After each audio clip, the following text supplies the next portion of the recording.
Hello and welcome to all. Good morning or good afternoon, depending on from where you joined this event today.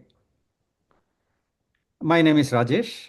I am one of the organizers of this online interactive series.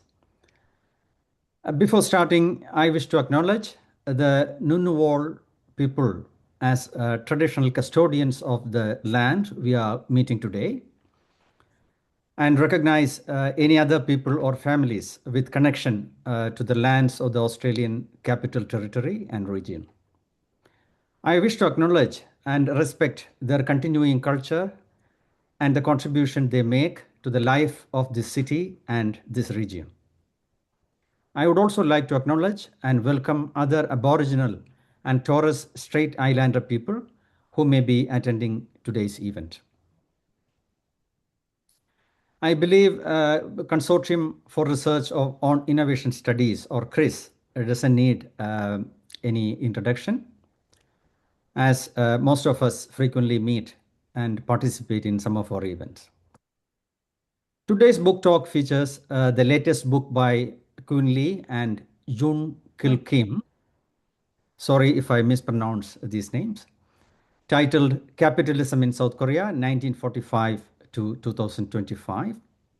Compressed development, decompression, and diverging convergence. This is a much awaited book on the East Asian miracle, and I'm sure this book will attract large readership and see several editions. I congratulate the authors, and without further ado, move on to introductions. We have today four very distinguished speakers.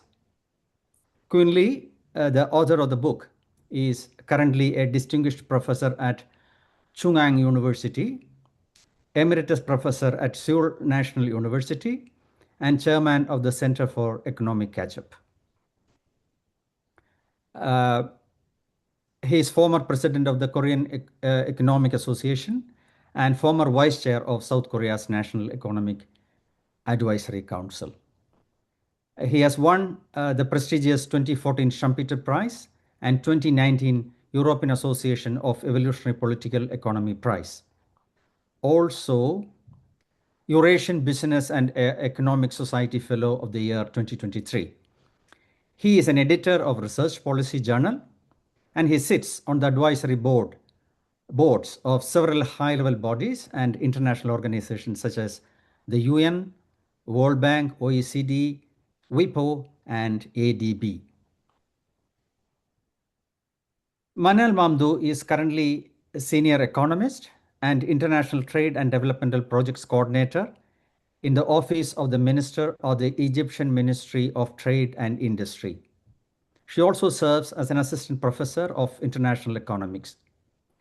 She has helped shape key economic clauses in Egypt's 2014 constitution and secured Egypt's membership in key international bodies like the OECD.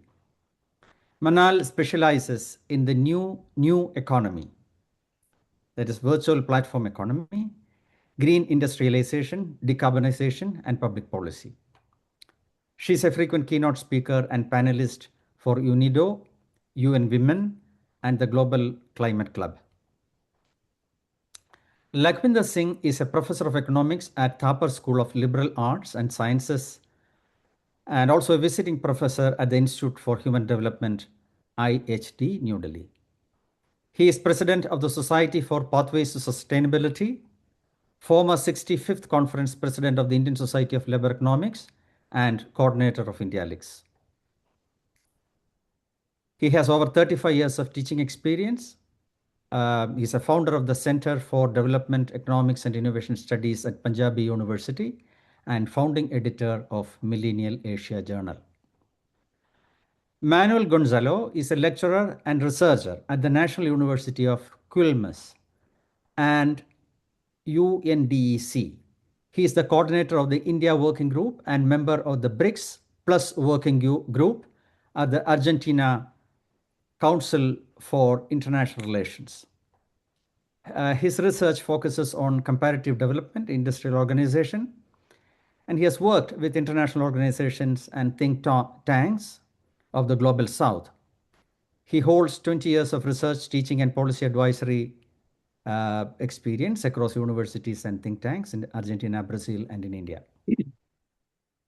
Most relevant to this program, Manuel is one of the founding members of this network, the CRIS network, and he's a very important contributor to this virtual series. So with this, I welcome all of you, all participants and panelists, and I invite the author Keun Lee to take over for his introductory remark. After Keun Lee, the panel will discuss the book starting with Manal, Lakhwinder, and Manuel. Each will take approximately 10 minutes. We can have a little flexibility, no worries. After this discussion, the author will respond to the discussions for about 5 minutes, and then we move on to the Q&A session. I request all the audience to type in your well-framed questions in the chat box so that I can pick them up and call upon you to ask them for yourself. Please be very brief and to the point. So please, Keun. Okay, thank you, Rajesh. It's great to have this opportunity to talk about my new book about 80 years of history of evolution of capitalism in South Korea. And the subtitle is important: compressed development, decompression, and diverging convergence. Here, compressed development means industrialization led by developmental state without democracy and without liberal market mechanism, whereas decompression means democratization and economic liberalization. Okay, that's the initial framework in the book. Okay. So I have a couple endorsements, including the James Robinson, Nobel laureate economics from Chicago, and Stephen Haggard, U San Diego, and my colleague in SNU. Okay. This graph shows Korea's catching up and the convergence to European level per capita income. But it was not just smooth evolution, but we have a 1997 crisis, which put Korea into the road of convergence to Anglo-American capitalism style performances. Before that, we overcome middle income trap. We reached 40% US income level and joined OECD. And we had the opening, and that was one seed for crisis. Okay, that's the love story of Korea's capitalism. But in early days, Korea's per capita income was less than 5% or 10% to US. So from that level to reach 70%, which is same as UK, Italy, and France, was the impressive performances. Okay, so there is many lessons to learn from Korean experiences. Okay. Korea also surpassed Japan. Japan was colonizer of Korea in the early 20th century. So this is also important milestone. Okay. So here, the first wave of decompression was importantly in 1987 big democratization struggle, which restored direct election of president. Before, it was indirectly elected by some kind of manipulated council. Okay. Then Korea joined OECD, and that's the first way of liberalization. But after this liberalization, Korea went into crisis. Okay. Then IMF imposed their style of reform, which planted the seed for convergence to the Anglo-American capitalism. Okay. Okay. But although Korean economy nowadays facing slowing down economic growth, rising inequality, which means getting similar to American-style capitalism. Okay. But we still have a very different institutions, such as big business chaebols, segmented labor market, and important rural government. So I use the term there is a convergence in income level, some aspect, but still there are aspects of divergent. So I coined this term, diverging convergences. This is how I look at 80 years of evolution of capitalism in Korea. Okay. So I'm tossing several research questions about Korea. First, how Korea achieve both economic growth and democracy? What's the linkage between these two, democracy and economic growth? Because Esmore Robinson has a very famous book saying that political democracy is a prerequisite to achieve economic growth. Okay, whereas Lipset, others say that you need economic growth first. That enabled to purchase democracy, which is very expensive goods. Okay. The second question is how Korea able to establish stable and resilient democracy. Okay, because there are many emerging countries a very fragile democracy, often backslide into military rule again. Okay. Also, another question is how Korea achieve both growth and equity, and going beyond middle income trap. Okay. And lastly, what's the then current nature of capitalism in Korea? Is it Anglo-American or is it European or East Asian capitalism 2.0 or others? That's the major question addressed in this book. Okay. So regarding first question of how the Korea achieved both democracy and economic growth, the key mechanism, which did not discuss in the literature, is that the compressed growth brought up middle class, okay, with the decent jobs, okay, and they are the ones who demanded democratic transition rather than working class. Working class becomes strong after democratic transition, because in the middle class, the process was more peaceful and didn't involve much violences. Okay, the important aspect. Okay. So this shows the increased share of new middle class, urban white collar, and they are those who lead the demonstration within white collar, not the working classes. Okay, so that's important aspect. And who brought the middle class? It was done by land reform. Land reform gave land to farmers, and farmers sold their land to pay for the education of children in urban areas. That's important linkage from land reform to rise of middle class who got education in colleges.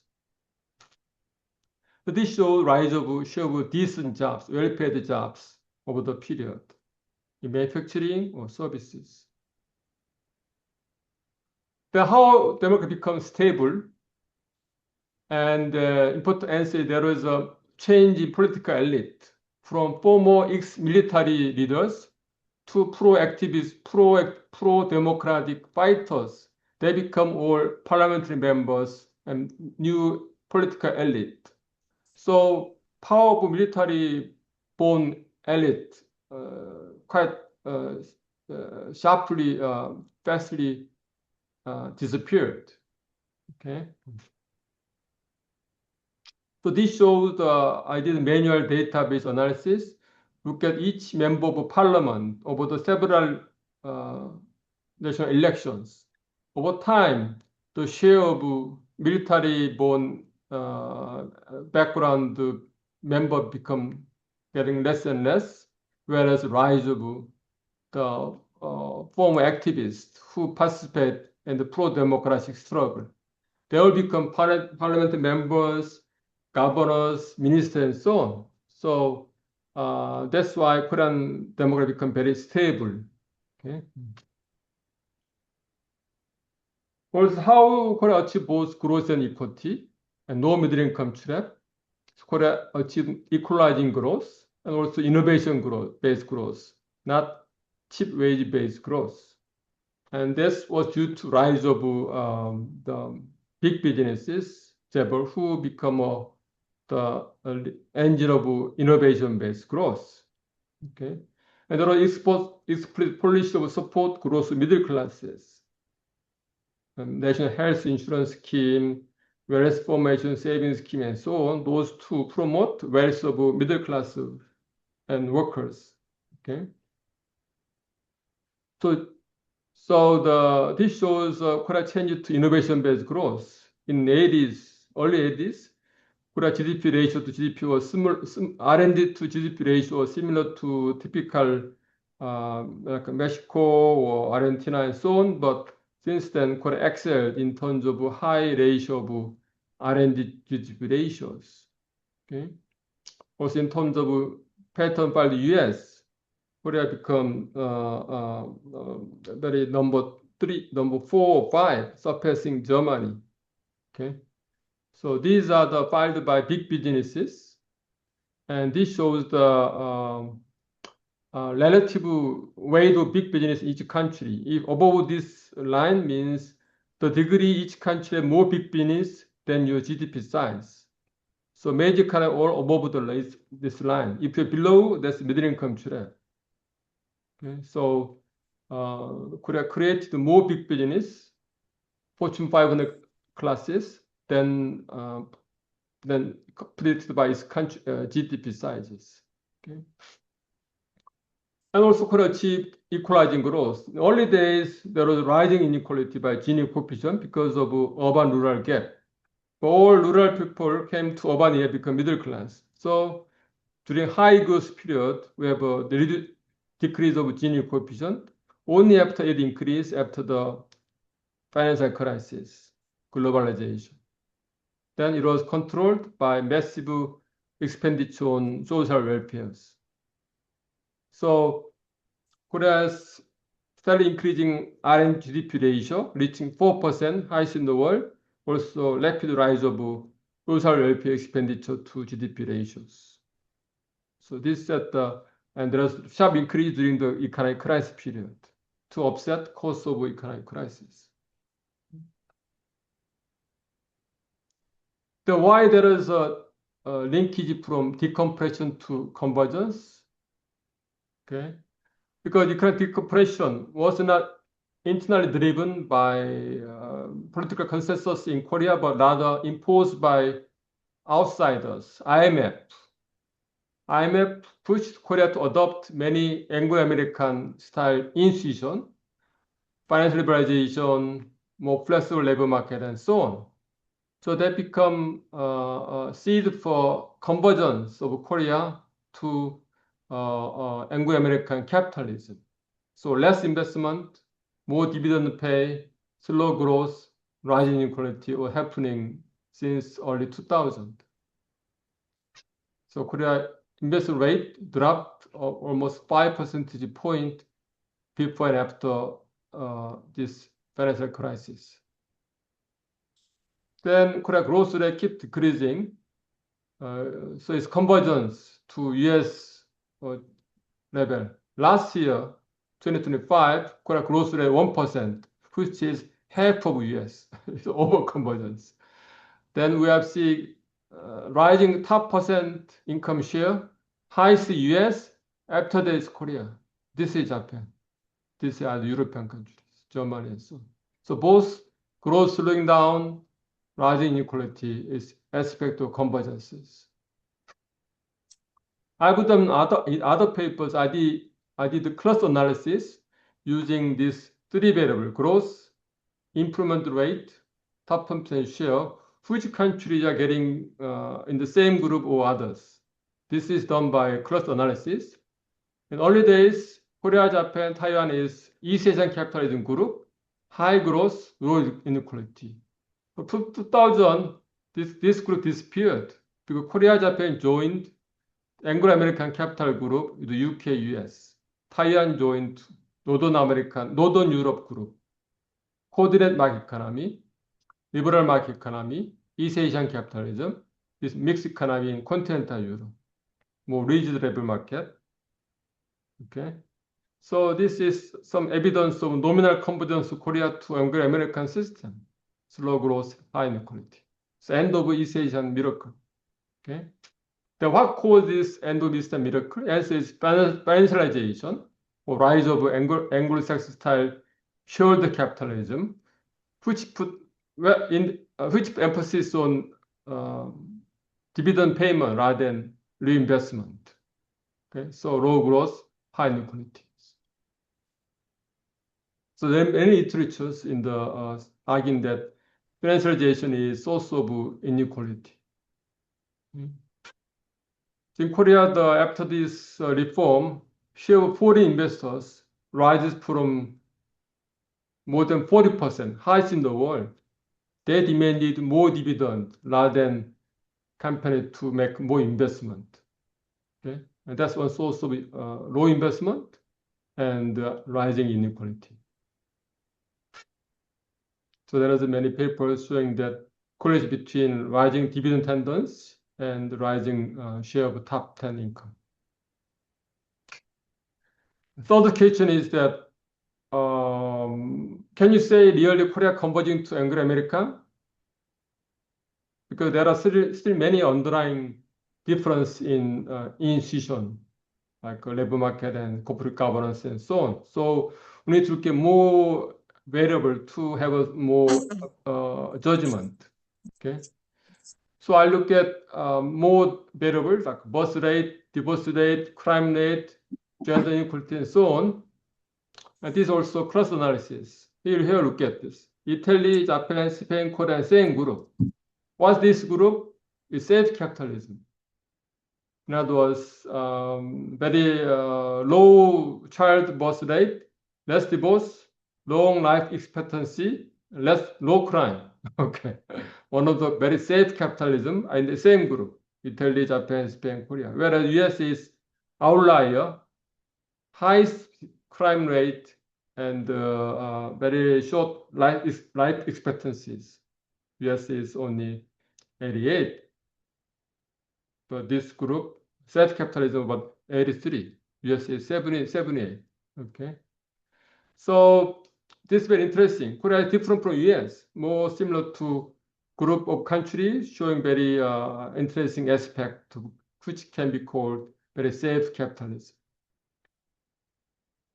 But I look at other labor market institutions like gender wage gap, working hours. Korea is outlier. Highest gender wage gap, longest working hours. Okay. Again, Korea different, not different, is totally different from any other capitalist economies. Okay? So this Korea is outlier. Okay. And okay, yeah. Then I look at labor working status, and Korea has somewhat strict protection of job security, which different from US, more similar to mixed continental Europe.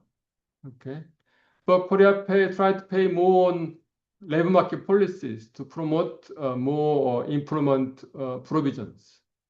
Okay, so if you look at diverse tools of active labor market policies, Korea is not that high as Northern Europe, but much higher than US and others.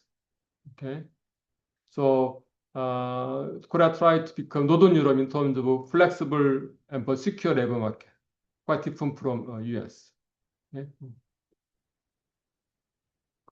In terms of democracy index, Korea is about 8, which is similar to US or a little bit higher, but lower than Northern Europe. Freedom index 2.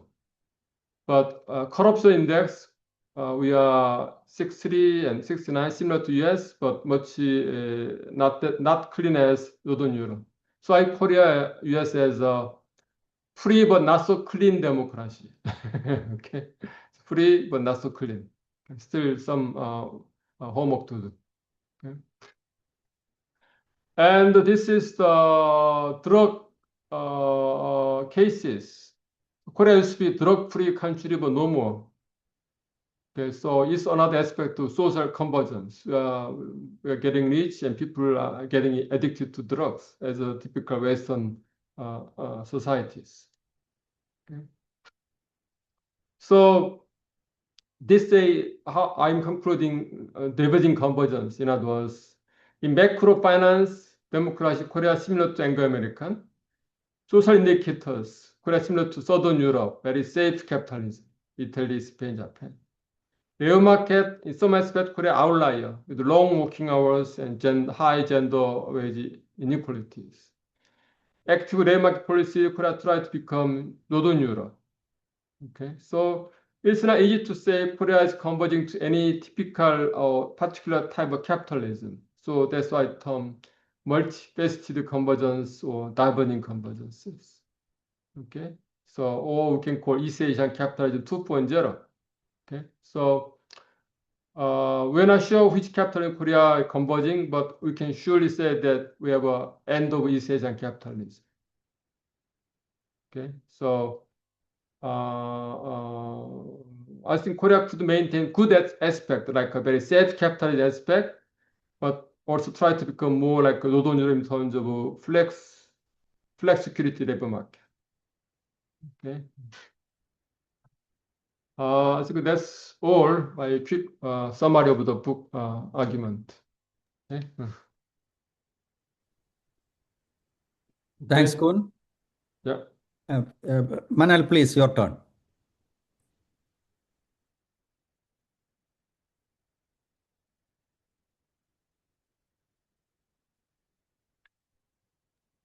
Okay, just unmute myself. Yeah, thank you very much for your kind invitation. Good evening, everyone. Foremost, I'd like to extend my sincere gratitude and thanks to the esteemed Professor Keun and Mr. Djun Kil and their amazing team for inviting me to be a part of this book launch and meaningful occasion. It's a true privilege and a genuine honor to represent Africa and to participate in this celebration of releasing a new, timely, and deeply impactful achievement. Secondly, I'd like to share with you the highest compliment or praise I've ever received. That was a thumbs up sign from like gestures from for me by esteemed Professor Lee during an event in the United Arab Emirates. I unfortunately missed documenting this memorable moment, but I can reflect this on our today's dialogue and the book. How?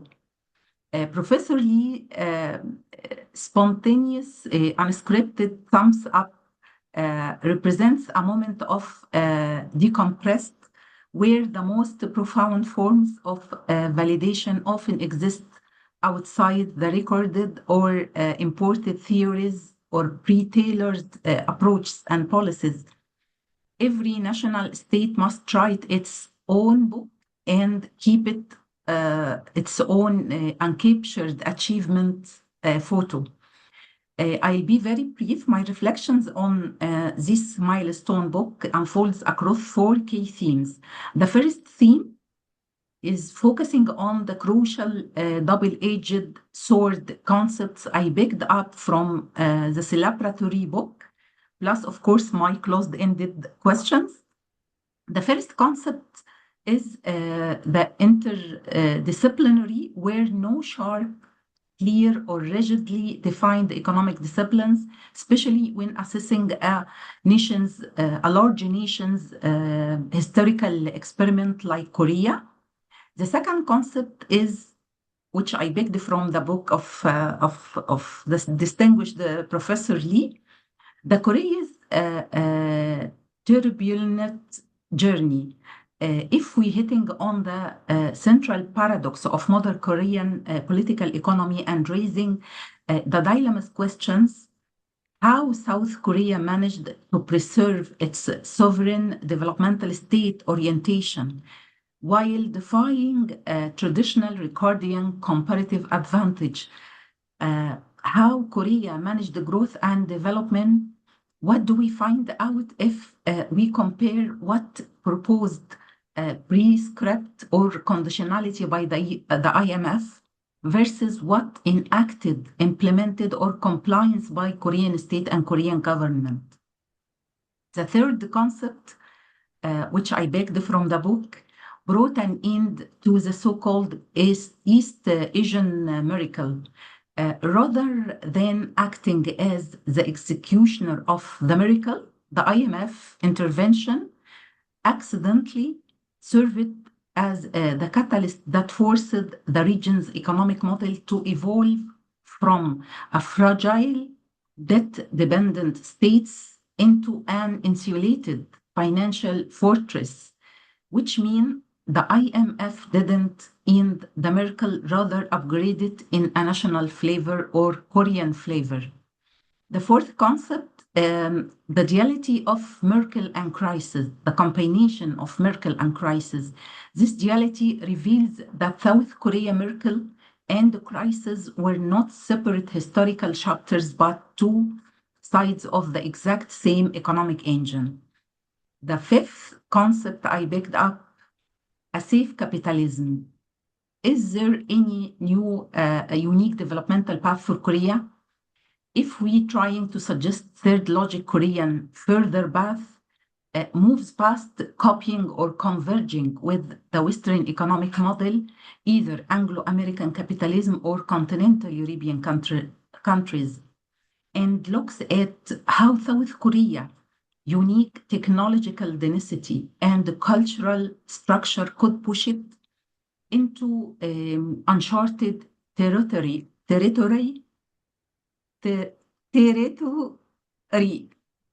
Should we call our suggested third path the algorithmic neo-Confucian from Confucius, technocracy? Could it be a safe capitalism, as Mr. Lee mentioned in his book? Neither Western market driven by human labor pool in European welfare, nor traditional speculative financial markets in Anglo-American capitalism. My second theme for my reflections on this valuable book, the lesson learned from the book and the Korean model for African economies.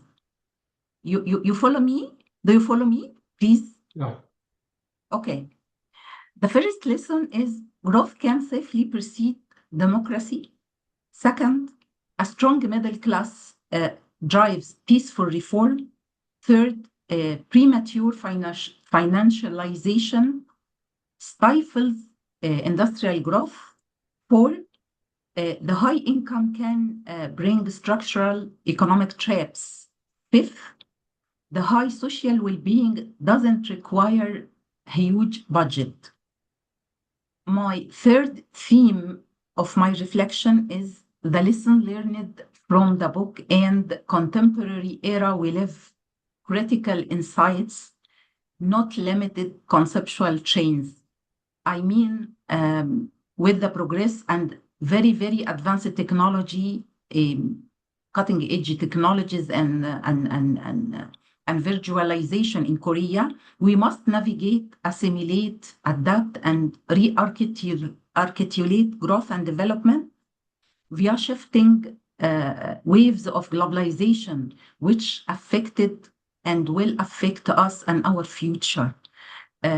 Their models of capitalism break through their disruptive change and their evolving paradigms. And it's a very, very long story of the globalization, from the proto-globalization to first wave of globalization, to second wave, to third wave, the hyper-globalization, to fourth wave, the globalization 4, to Googleization, datafication, to mobilization, to platformization, to cloudification, to AIization, etc., which will affect our future and which will affect our models of capitalism, our models of growth and development, our models of set up our societies. My fourth theme is my open-ended questions to Mr. Lee. The first question, can Korea translate its global dominance in soft power, culture, content, creation, digital platforms, etc., into a new form of creative state capitalism that replaces traditional manufacturing-led industrial policy? Second, what if the ultimate lesson of this celebratory book today is that there is no single final form of capitalism, but rather a continuous state of institutional adaptation? My last closed-end question or diamond last remark: why should you read this book, Capitalism in South Korea, 1945-2025? My answer is, when the economic history of an ancient nation resembles a biographical chronicle of distinguished, revered, and professional experts with prestigious international institution recognition, this book become an exceptional reference document and paramount academic compass. This book has eyewitnesses, heartbeats, breathes, and pulses with life, authored by brilliant minds who personally live the seconds, minutes, years, and decades of a change on the real ground, delivering a profound study on how national resolve and strategic planning forge miracle of development and capitalist resurgence from the very, very heart of crisis and challenges. It is not just ink on paper, it's a message of peaceful development and shared prosperity for all. Thank you for your time and your kind attention, and thank you for inviting me, and thank you for this valuable book, Mr. Lee. And it's my pleasure and honor to meet all of you and the audience today. Over to you. Thank you. Thanks, Manal, for that absolutely brilliant take on the book. So, Keun, would you like to respond to Manal right now or at the end? At the end, at the end. Okay. Together. Lakhwinder, your turn, please. Thank you very much, Rajesh, for giving me an opportunity to participate in this very important book, Capitalism in South Korea, 1945 to 2025, Compressed Development, Decompression, and Diverging Convergence. This book is expected to be published by the end of this year, especially November 2026, as website of Oxford University Press states that. So this book discussion is quite pre-publication book discussion which is taking place. But when I look at the book and the authors, especially Professor Keun Lee, Keun Lee is prolific writer, giving us annually 2 books or at least 1 book every year. So he's very productive, and I'm very happy that I have been known with him for a long period of time, really more than 2 decades and a half. So that is the kind of relationship which we have, and I have been following his writings, whether research papers or books he's writing. So always it's a learning experience to read his writings, because he has a novel interpretation of economic phenomena which he takes into consideration and investigate. So his way of understanding things is very important, and I would like to put forward to this audience that everybody should read the preface. That gives a very interesting understanding about not only of the book itself, but evolution of the thinking process of Professor Keun Lee. So one of the very important commonality which I have with Professor Keun Lee is that in the early stage, the prolific writer like Professor Keun Lee happened to be Marxian economist, had examined very closely and participated in some of the struggles which were, decompressing and achieving democracy kind of thing. So that is the kind of thing which but when I look at the whole book and seems to surprise because he has not given even a single reference to Karl Marx or his writings or writings supported by various other writers, in subsequent period. Especially, you'll find that in the first phase of economic development of Korea, largely the dependency theory has been talking about. There is no opportunity for, having a navigation for the process of economic development because center periphery thesis always believed that the core can develop, but the periphery cannot develop. Now, why Korea was able to do that, junk that kind of process and theoretical framework, and produced a huge economic development, which he has stated and widely known as a miracle. So I think that that is very important understanding that the book, when on a capitalist economy and capitalist development, perhaps try to look into the framework which has been developed by the Marxian economists was not suitable. So he has bypassed it rather than, engaging with it.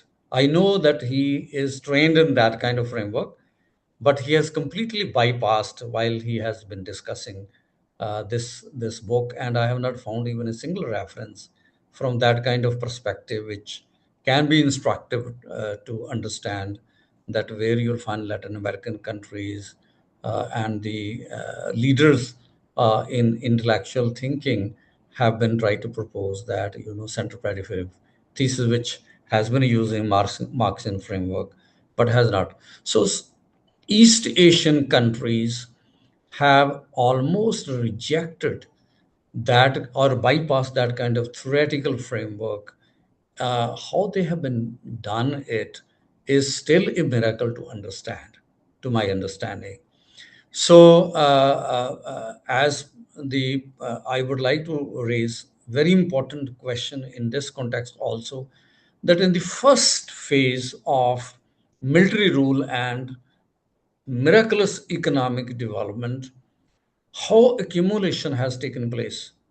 Do you think that the foreign forces has played in role in terms of maybe aid has been there, or maybe contract system which has been developed with the various multinational companies? Because one of the very important feature of the Korean economy is that FDI has not played a role, as mostly in China and various other countries are depending on for capital, like foreign capital has been supporting to, because shortage of capital usually happens at the stage of economic development. And typically when I compare Korea with the Indian economic development processes, we had the deficit in the balance of payments.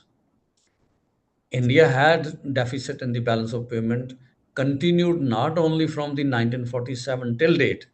We have been continuously having balance of payment problem, especially trade deficit, continuously occurring. We could not bridge. Korea was able to do that.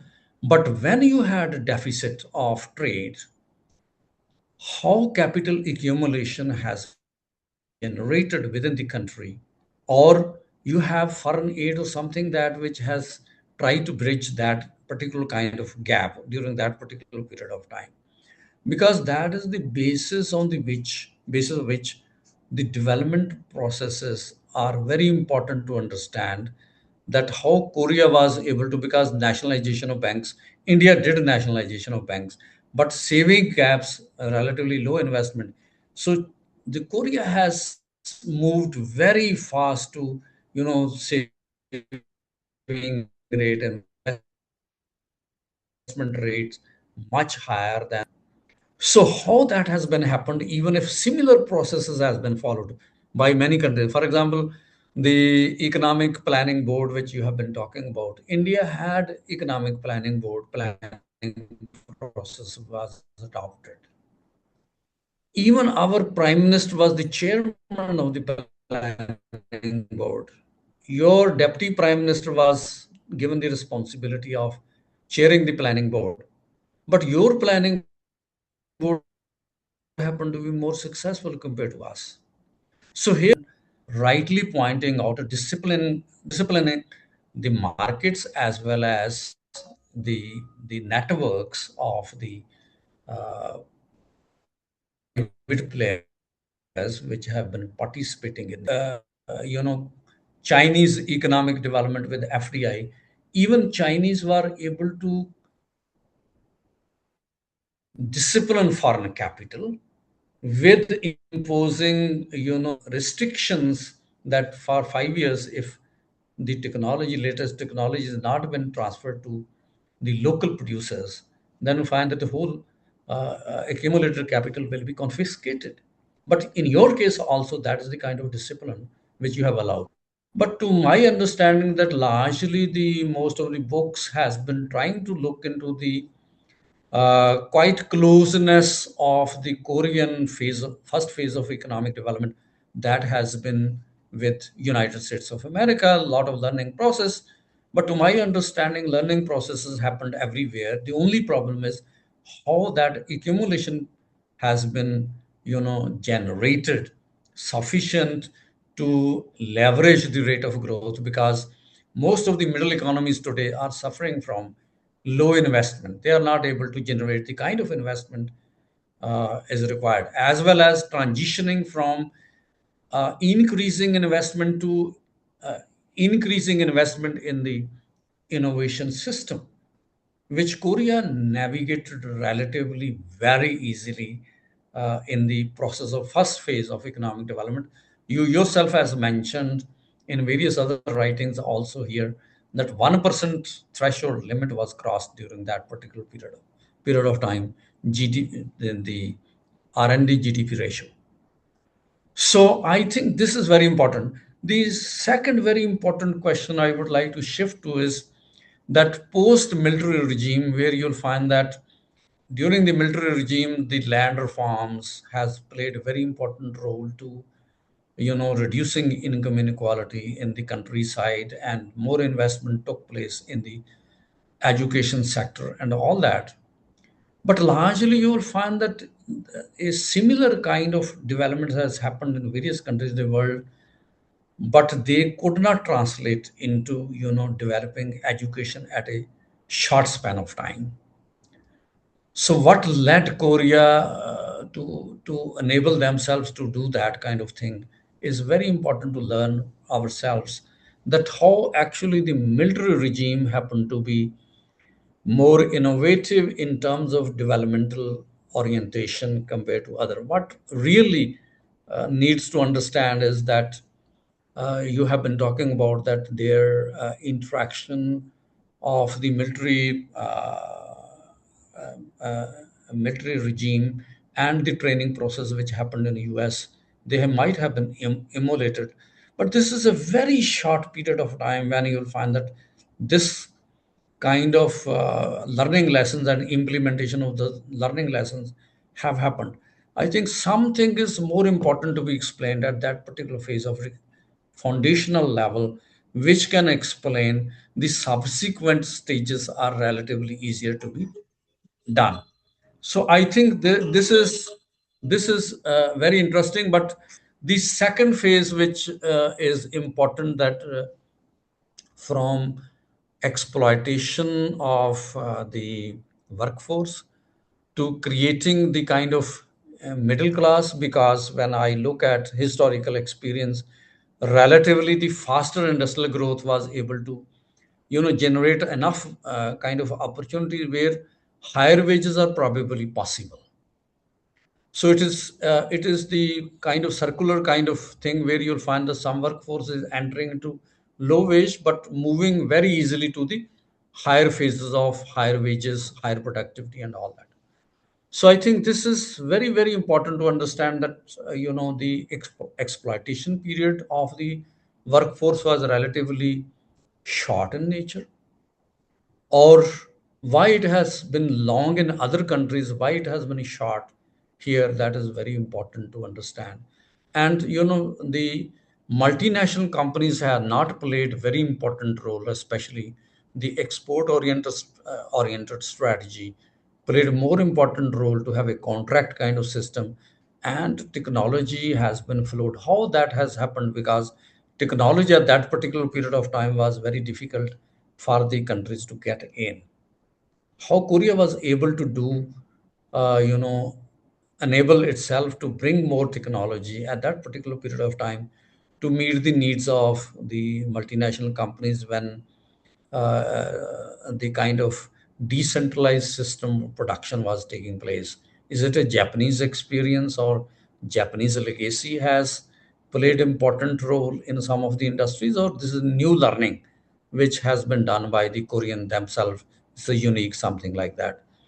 In the second phase, when you talk about the middle class was led by the intellectuals, and later on joined by the trade unions, to my understanding is the evolutionary processes usually happens that middle class is learned class which provide intellectual capital, but working class is providing the muscle power to be effective transformation that can take place.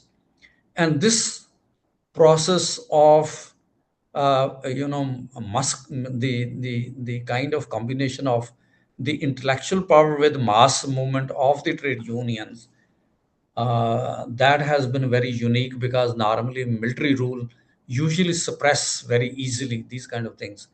How democratic processes allowed? Is it that the coup within coup has played more important role in democratization process, because the coup turned out to be very weak to control the democratic movements? That has allowed transition to take place. Largely, you'll find that in Pakistan, you will find that coups have not allowed, intellectual and trade unions to, combine together, and then you'll find that make a transition. So even if in the post-democratic periods, largely the military rule has dominated over such kind of activities, not allowed that kind of democratization process take place. So when I look at the democracy of Korea compared to even India, you'll find that Korea is relatively participatory democracy is of a very higher level compared to even India, which is continuously very democratic from the very beginning. Never military coup has happened, but still relatively less democratic in terms of participatory kind of a democracy which you have. Even the various democratically elected rulers have been changed by the democratic movements. So the president who have been elected, they have been impeached. That is the beauty of the democracy of Korea, which I perceive that if that kind of local low level participation is relatively very high, and they are not they are disciplining political leadership.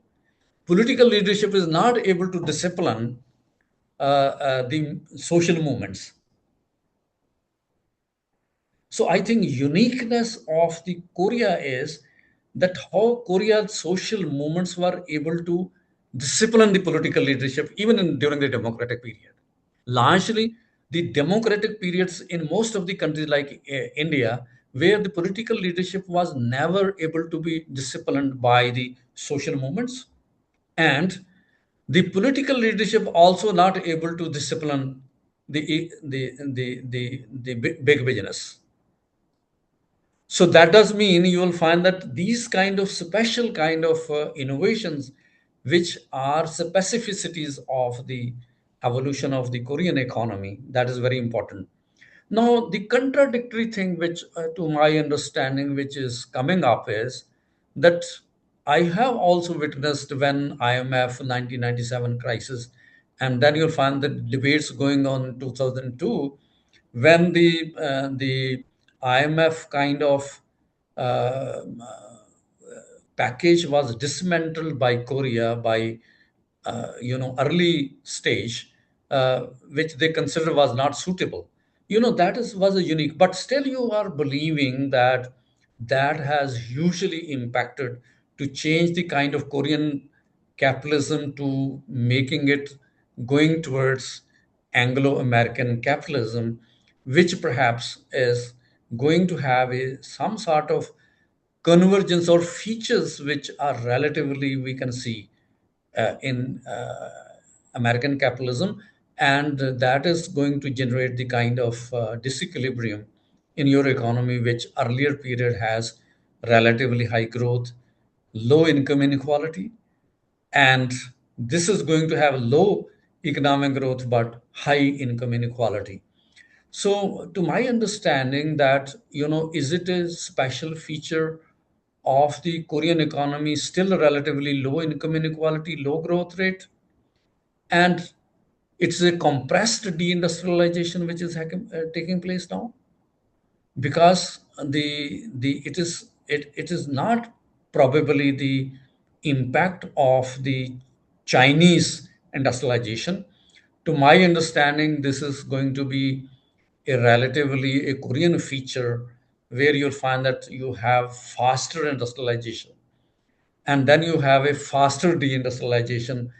Do you think that even despite the very high R&D, you are not able to shift the engine of growth of the economy, which is going to add higher value addition to the economic activities which you are doing, especially shifting the process of the economy in terms of the structure from industrial to service orientation? Okay, or it is a fundamental feature of a capitalist economy that service economy cannot grow faster. Service economy is expected to going to generate income inequalities, as has happened since 1991 in all of the Western developed capitalist economies of the world. So, more importantly, what should be the agenda of now from here? How Korea is going to move to a you know low income inequality and a relatively high rate of growth of the economy? Is it possible? And what lessons the other countries which are in the middle income trap is expected to move to a developmental agenda, to the next stage of industrial development, because some of the countries are trying and some are succeeding, maybe slowly, but they are trying very hard to move. For example, India is trying too hard not to fall into the middle income trap. So what should be the strategy, especially when you are at a mature age of economic development? Is it necessary all the features of a kind of earlier matured economies of the developed countries is going to seep in, or can we avoid those kind of features? And if so, then we have to bring in Marxian economics, which talks about that dead end of capitalism is happening. If dead end of capitalism happening, are you going to search for a new phase of some other economy, evolutionary processes moving, or going to stay itself here in this stage?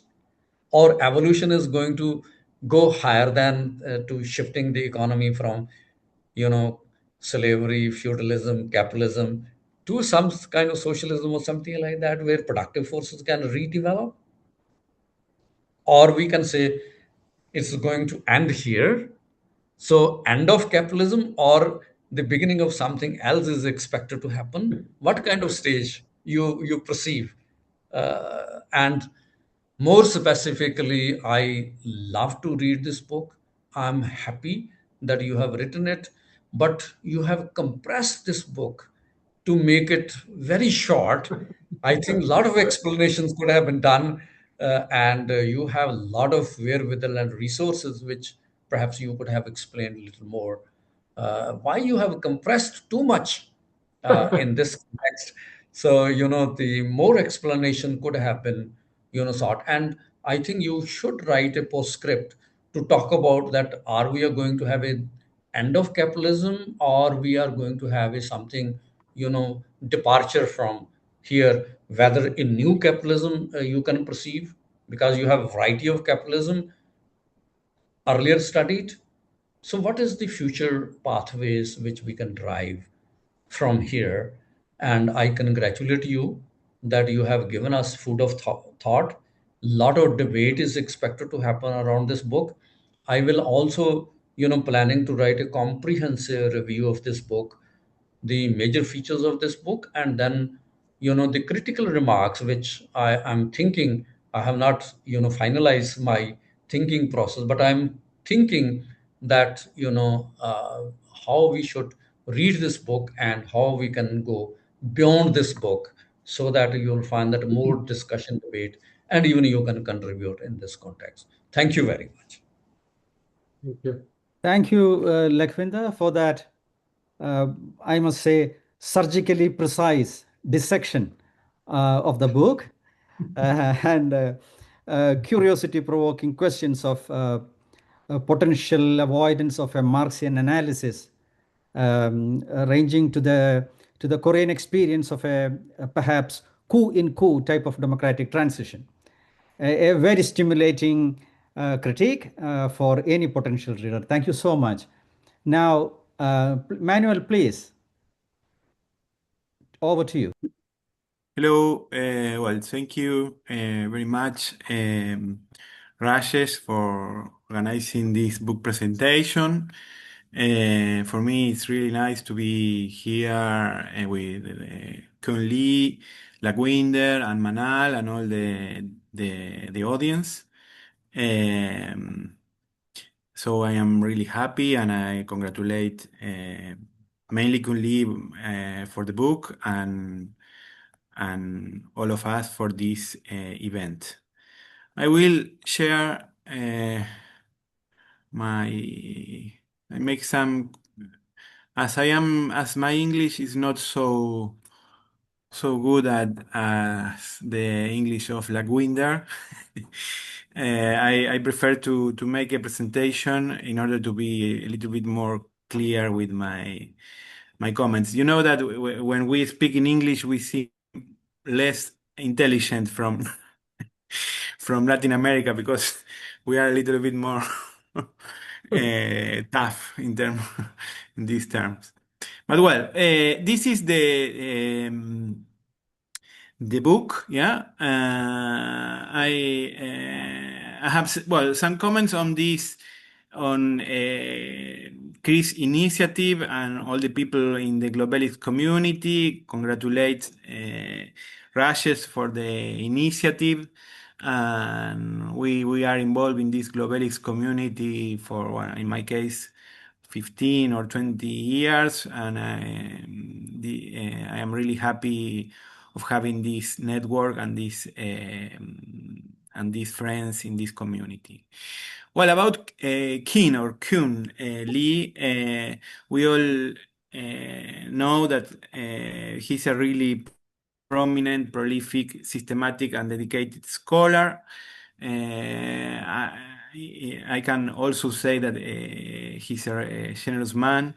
I have been in Korea in a seminar organized by Keun, and for me it was a really interesting opportunity to visit Korea. I am giving a course on comparative development, so for me it's important to be in the different countries that we talk about, because when we talk about comparative development and the different experiences, it's really important to visit the countries that we talk about. So also, well, now I will speak about the book.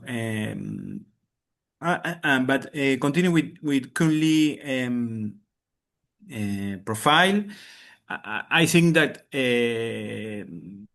Professor Keun is gradually evolving from a more industry or sectoral level discussion of leapfrogging, more a la Nelson, we could say, to a broad understanding of the development process in the different contributions that that in the recent years Keun is presenting.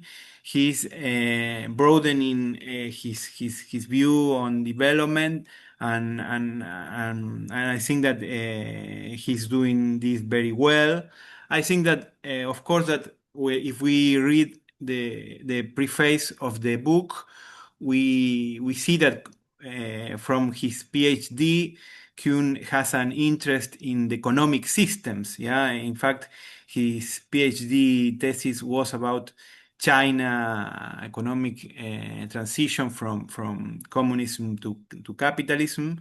So in his lifetime and career, Keun is concerned with the economic systems and the different experiences.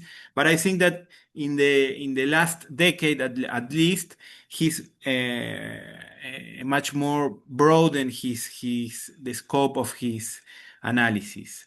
And in fact, this book is an expression of this.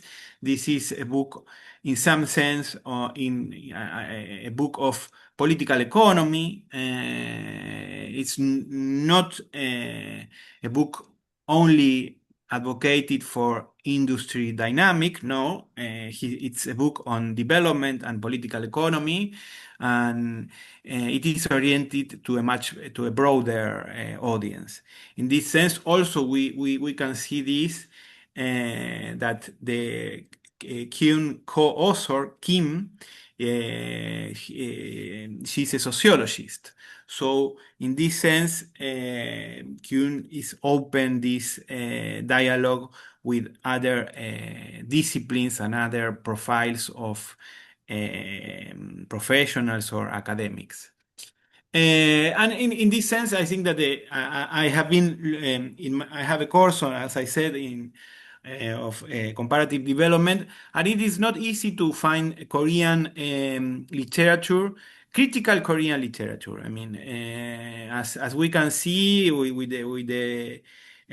Keun preface, and it's not easy to, in fact, to find Korean Marxist, of course.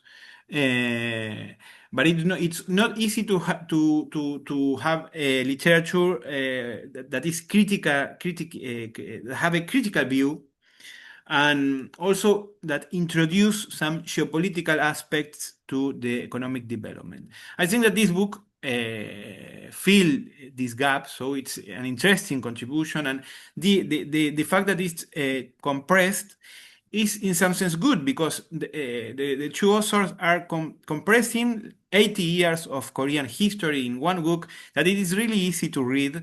For me, it was I mean I try to read most of the book in these 10 days, and it's an easy reading and also sophisticated discussion. So I think this is a great book, and it's a great contribution for a course for example, in comparative development.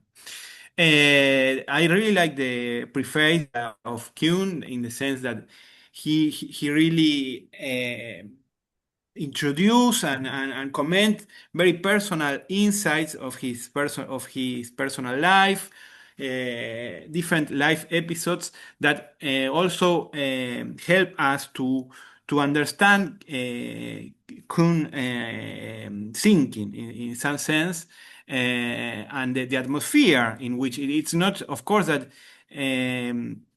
it's different to study in general park atmosphere than in a different atmosphere in Brazil or in Argentina. So this is really important to understand Keun evolution in his thinking, and I really recommend you to read the preface to understand Keun Lee contributions.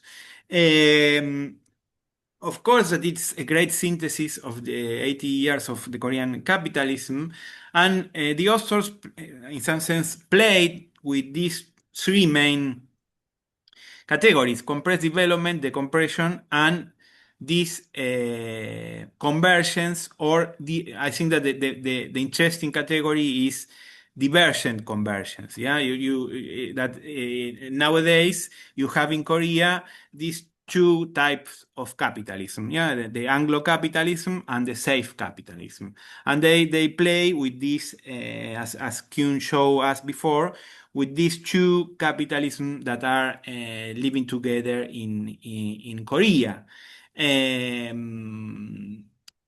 Here I have to say that there are some authors from Latin America that could be interesting. For example, then I will.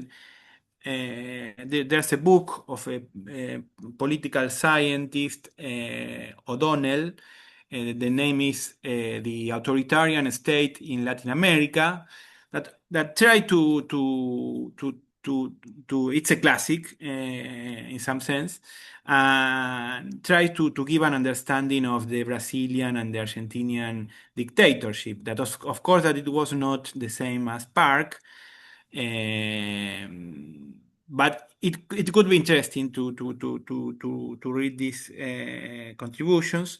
And I also really like this expression that it's really developed in the book, this free but not so clean democracy.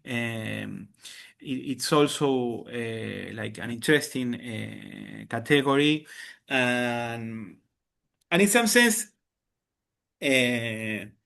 well, I like to watch some Korean series in Netflix, and and also films.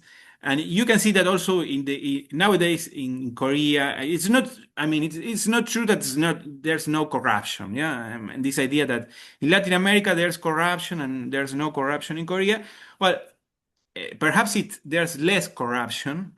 It could be, but in some sense, nowadays we can find some episodes of corruption in Korea. It's just a detail. But going to the discussion, yeah, and now I would try to introduce some ideas or questions or comments. Oh, sorry. Sorry. I will share again.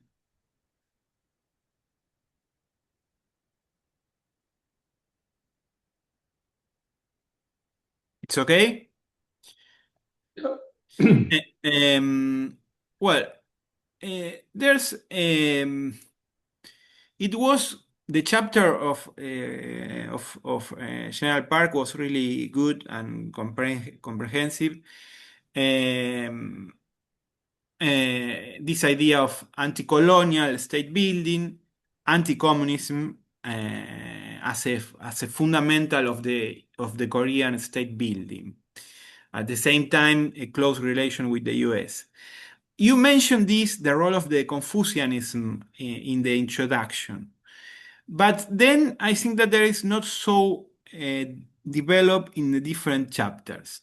And I think that Confucianism or Neo-Confucianism, and this is perhaps a variant, but Confucianism, to understand the East miracle is really important, the East miracle state building.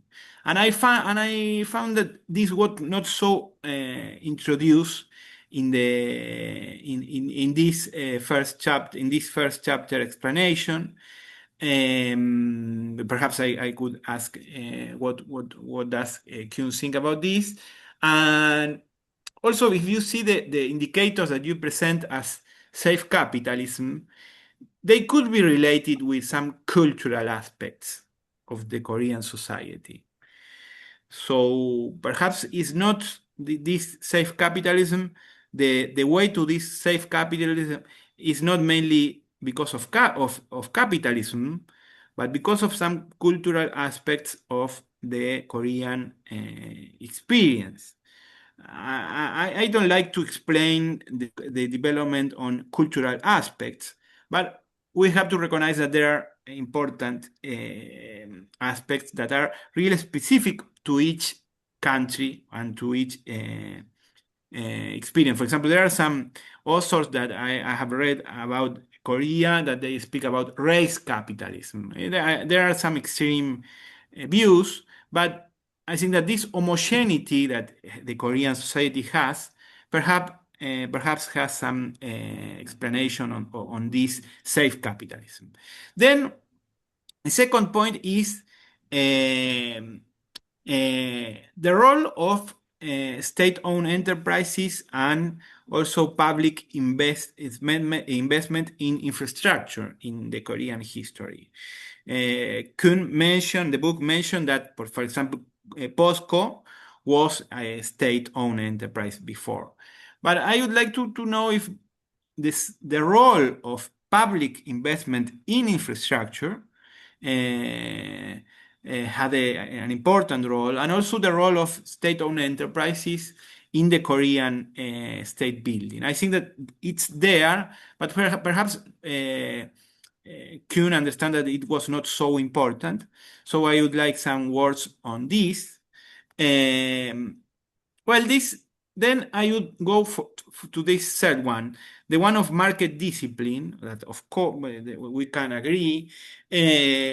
But of course that because you know that the main difference, I mean, the discussion between the Korean experience and the Latin American ones is that Korea goes or went for an export-led industrial export-led import substitution, and Latin America instead opt for a domestic market import substitution. So the problem of Latin America is that finally we are not competitive in order to compete in global markets, and Korea is. This explanation in some sense is true, but at the same time, we have to recognize that there were really particular, how can I say, alignment or complementation between the Korean economy and the US economy. So, which is the role of, for example, the open of the US market and also the knowledge base that the US companies has, and also the US dollar. For instance, during Vietnam War, Korea contributed with different tanks and also soldiers, and the US pay US dollars for this. So this complementation was quite unique of the East miracle. And I think that perhaps this could be more present in the explanation. Because if not, we would say, from a Latin American point of view, oh, you Latin Americans that are not good on exports. And this could be, but at the same time, no one open markets to us. We have a difficult relation with the US. So I think that there's this complementation with the US perhaps could have more space. Then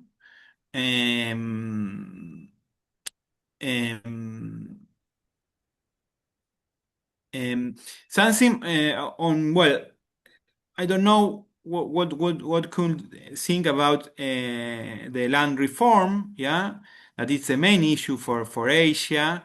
If you see, well, the different countries, in fact, also India, that did not make the land reform and also have different problems with the agriculture in India. So I don't know how this function in the Korean economy. Perhaps some words on this would be nice.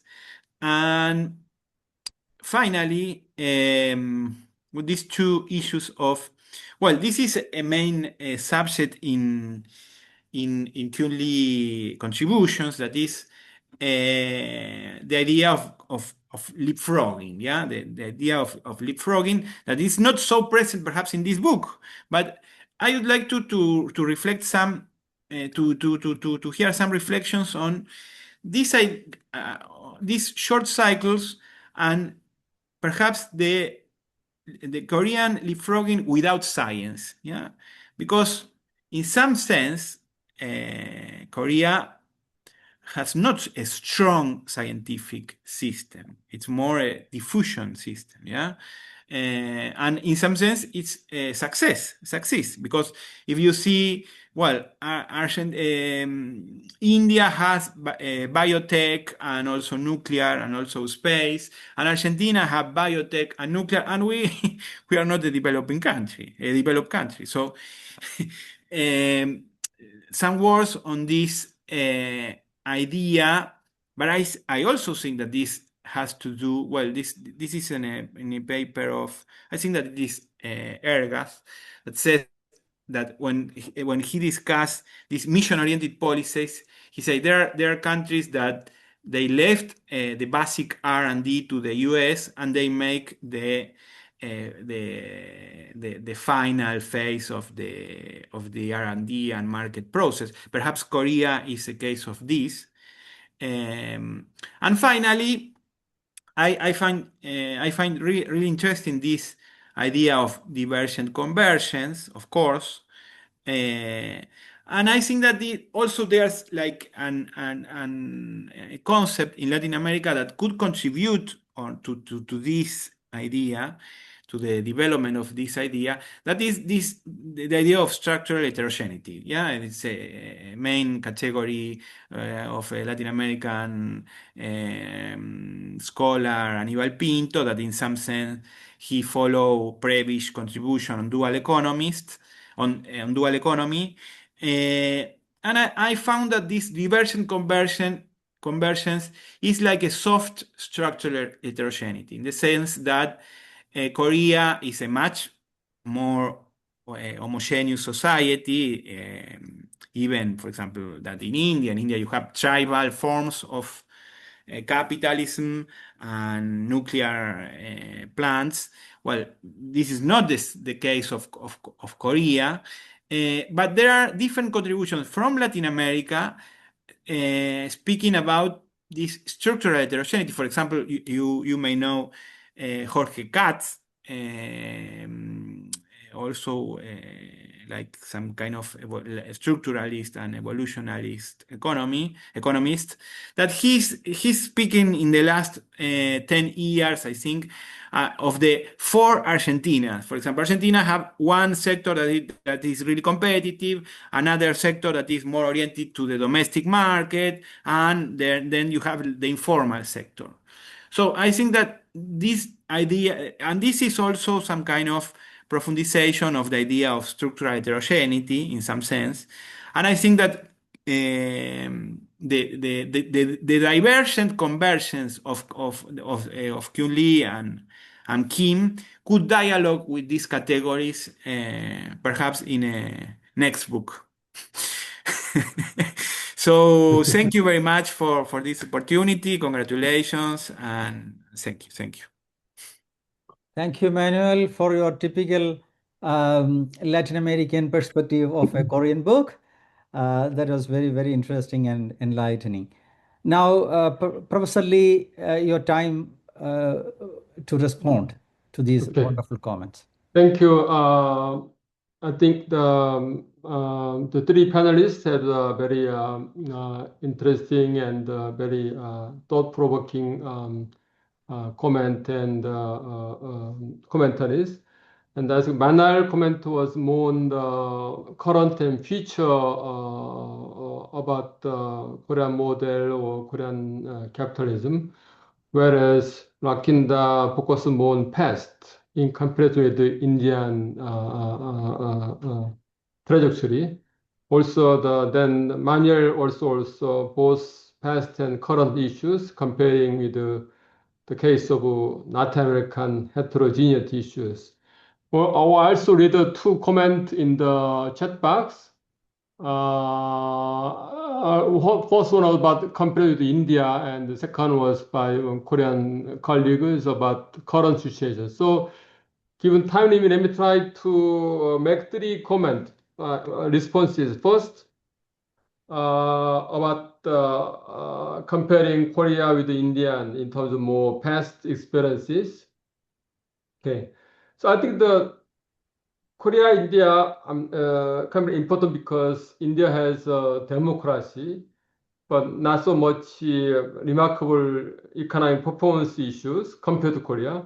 Whereas Latin America has similar experience of Korea in terms of political dictatorship or authoritarianism, also different outcome from the Korea. So I think India, Latin America comparison is very interesting. So from my perspective, Indian case, Korean case, how different? The key is that different role of the indigenous companies, like so-called chaebols.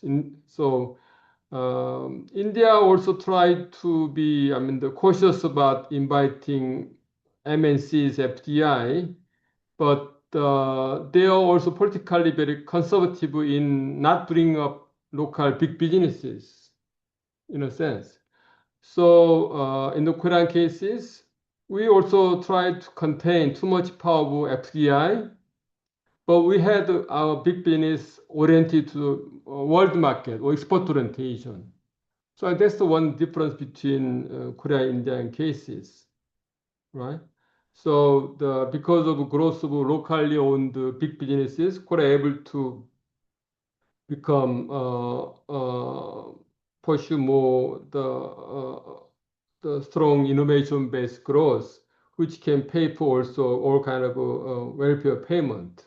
Okay, and that's my very simple response, but it takes a lot of the time to respond fully. Secondly, comparing Korea with Latin America, we both has experience of time of authoritarianism. Okay, but one difference is that Latin American cases, their regime has not paid enough service to bring up middle class. Right? So that's one difference between Korea and Latin America. So Korean authoritarianism, political dictatorship, although they're dictators, they are able to generate middle class who often become very critical toward the regime. Okay, so and middle class had a role of bringing more peaceful transition to democracy. So I think that's the one difference between authoritarianism in Latin America versus Korea in a simple way of answering these issues. Okay. Also, there was so Latin America also can be talked about in terms of diverging convergence or heterogeneity. But in Latin America, there was a divergence, but no convergence in terms of income level, as is the case of Korea. So it's not the same diverging convergences. So in Korea case, when I use the diverging convergence, the convergence means the convergence income level. But Korea remains different from Anglo-American countries. Okay, so that's how we can differentiate experience of Korea and Latin America. Now turning to future, responding to Manal and Dr. Kim. Now Kim mentioned that now the Western Europe or America are trying to bring back industrial policies or government as like a path in the East Asia. So what does that mean for the Korean economy? I think that indicates in a sense, there are something very useful or important role of the industrial policy, role of government in market economies. So, the market failure is more than just market economy, but there is something, and there are more room for the visible hand by government in not only curing traditional market failure, but also bring up industry of the countries, key engine of growth. So in that sense, it's best time to look at experience of East Asian country in terms of role of government to industrial policies. There is something in it. That's the reason I think now the world is going back to the role of industrial policies. Okay, it's not just simple traditional narrow concept of market failures. There are more than that. That's what always the Dick Nelson used to talk about.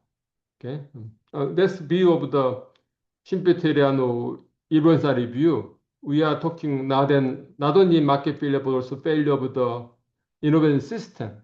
That's more broad than just market failure concept, and then makes sense, more sense in current contemporary the period. Okay.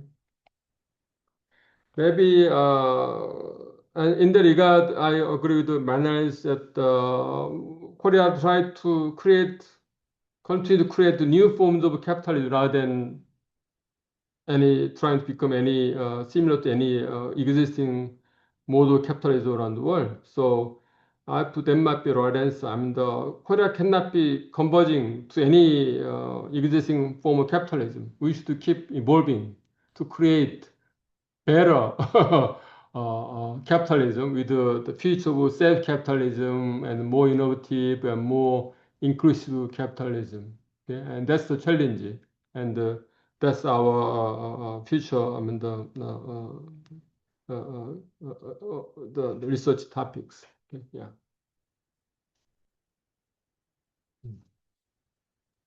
Given time, my response very somewhat short, but it gave me a lot of point to think about more. Yeah, thank you for all the important comment.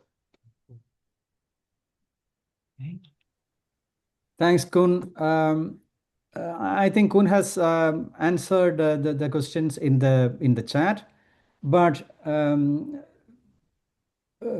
Kim and Aradhana, are you happy with the answers, or do you want to ask a bit more? You are welcome.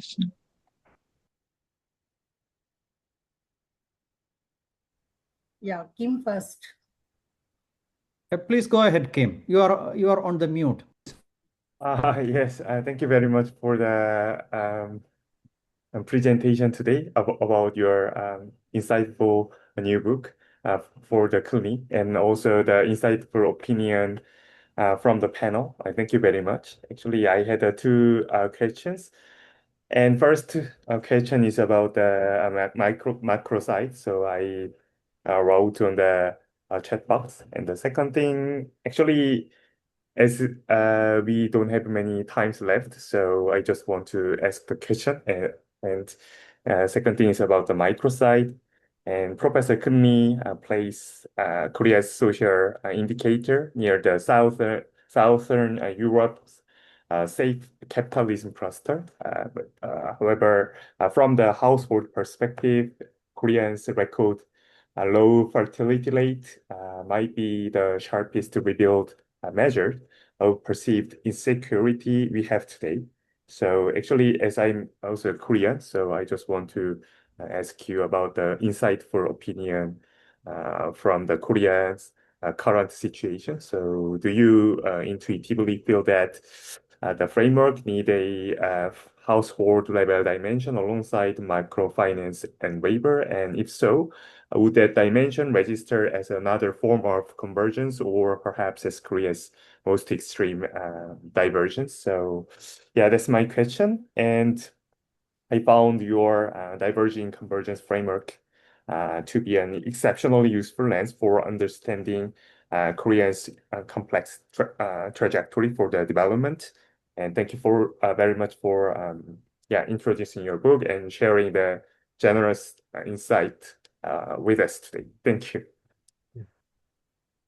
I missed your comment about question about diverging convergence because I was responding to one chat box. Okay. So yeah, my first question is about the macro side. So No, that I understand, but the last part about you asking whether this is also diverging convergence or not. What are you okay, that's not my question, but I just want to comment that thank you for sharing your new insight about the divergent. Yeah. So thank you so much for today's presentation. Thank you. Okay. Yeah, I think your first comment about this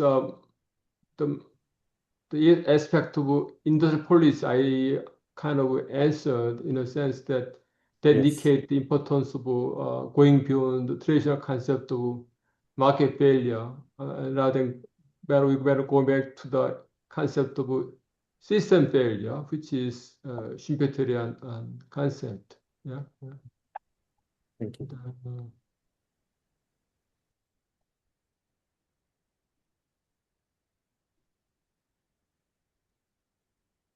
And this question by the Indian colleague is about Aradhana, would you like to comment yourself?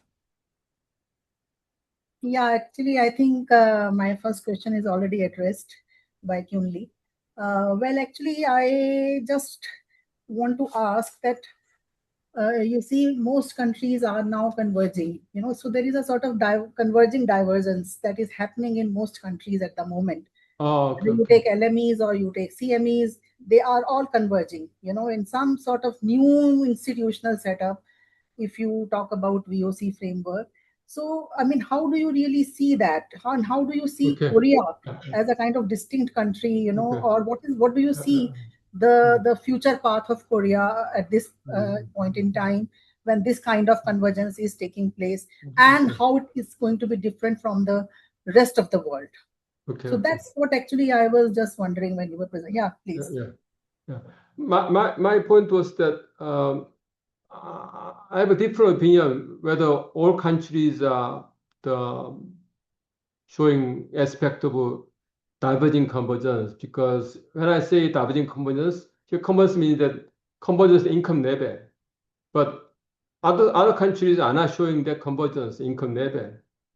So maybe this is different for how we use the term diverging convergences. My point is that Korea converging to income level to major European powers, as shown in the first PowerPoint, but Korea remains different from those major European capitalism countries. So that's why I use this term, diverging convergences.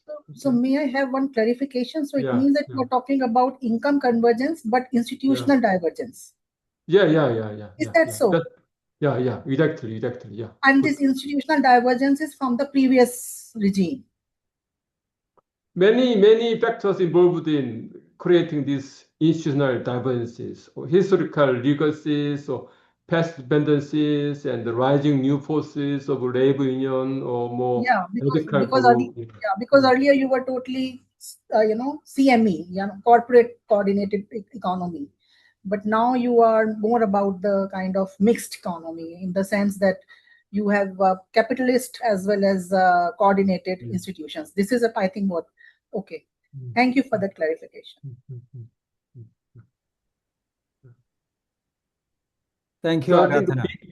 the big driving force for Korean dynamics is that two forces. One force is big business, who are going for market, the competition and global competition. The other force is labor union or labor forces who are trying to protect themselves from this globalization or the increasing the inequality and so on. The two forces are kind of fighting or interacting each other to generate these divergences and also convergences, I think. This both Rajesh, aspect of can I ask one small question, because I know that we are just, actually what I have been teaching this Korea case, I have taught this Korea case, not have been teaching, and I understand some nuances of Korean development. So I was just wondering, like, I mean, in my view, this corporate structure setup is still very strong. Actually, it is actually stronger than even the state. This is what my understanding is.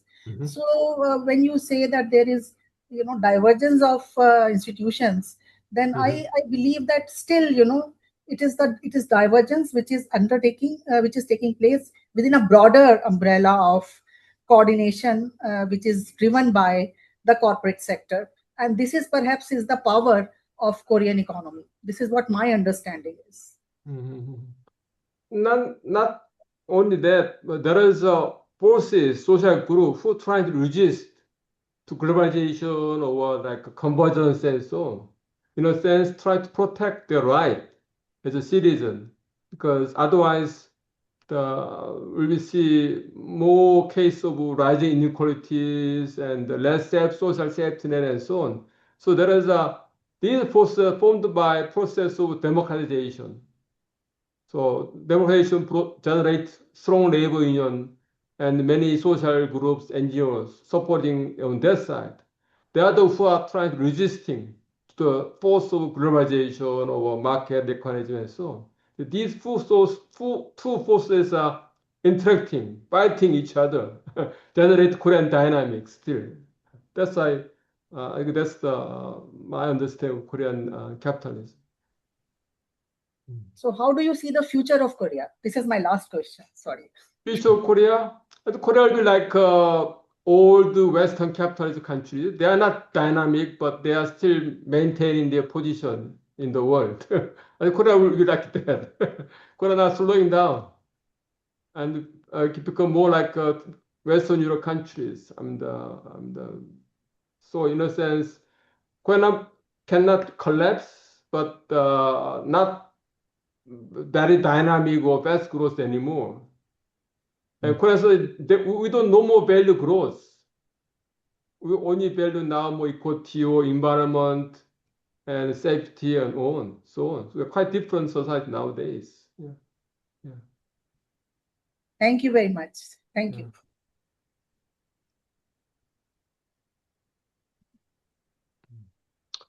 Maybe we spend up time. Time is too short. Okay. Any more questions from the audience or from the panel? Rajiv? Yes. Okay. You all have an hour for me, okay? Especially from the Argentines panelist who has and take more time than Egypt, okay? This is the first thing I'd like to highlight. The second one is regarding what audience discussed with Professor Lee. I think we have to re-articulate our thoughts and our way of thinking when we are talking about the converging, diverging convergence. We have to explain beyond what happened or beyond the standard mainstream economies. We have to look through non-traditional lenses like evolutionary economics, institutional dynamics, spatial network theory, complex adaptive systems, etc., which reshaping the world and which reshape the global. That's it. Thank you very much. Thank you, Manal. So can we wrap up? I think it's the time to wrap up. Yeah. So Sure, thanks. sure. Okay. Thank you, Keun, Manal, Lakhwinder, and Manuel, for that. Perhaps the best book talk we have ever had. You were all wonderful. I'm really looking forward to my copy. I haven't read the book. My copy is maybe it is coming. Yet the discussion has been very impressive. Of course, your take on diverging convergence model, revisiting the democracy growth debate, the long-term assessment of IMF reforms, etc. But as Manuel said, your broader take on the historical evolution, the rather candid intergenerational lived perspective, and your narrative, Keun, bridging the personal history of an economic theory through a dialogue between two generations. Your co-author, Kim, who lived through the compressed growth phase of 1960s, who was a journalist, and yourself, a former jailed student activist from the 1980s decompression era. So all this and much more is making the book an important reading, and I'm sure the book is going to see several editions. Once again, congratulations to you and the distinguished panelists, Manal, Lakhwinder, and Manuel, for a very stimulating scholarly discussion. Finally, thank you, audience. Thank you very much, and a very, very super claps for Professor Lee. Okay. Thank you. Yes. Thank you Very. very much. It's my honor and pleasure to meet all of you, and I am waiting for your next book, inshallah, Professor Lee. And thank you very, very much for your kind invitation. And it's my honor and pleasure to meet Manuel, Raj, and Lakhwinder. Thank you so much. Thank you very much. I feel like I have See to you. write a short article comparing Korea, India, and Latin America. Very interesting Yeah. comparison. I learned today. Yeah, I'm in. Yes. I'm Yes, in. Between democracy that is and very important. That is dictatorship. very important. Different outcome. Yeah, thank you. Right. Thank you. Thank you. I Thank think you. that is a very Congratulations. important lesson which we Thank can you very learn much. from this. Congratulations. Nice to see you. Congratulations. Nice to see Bye. you. Bye. Bye. Bye. Bye. Yeah. Bye.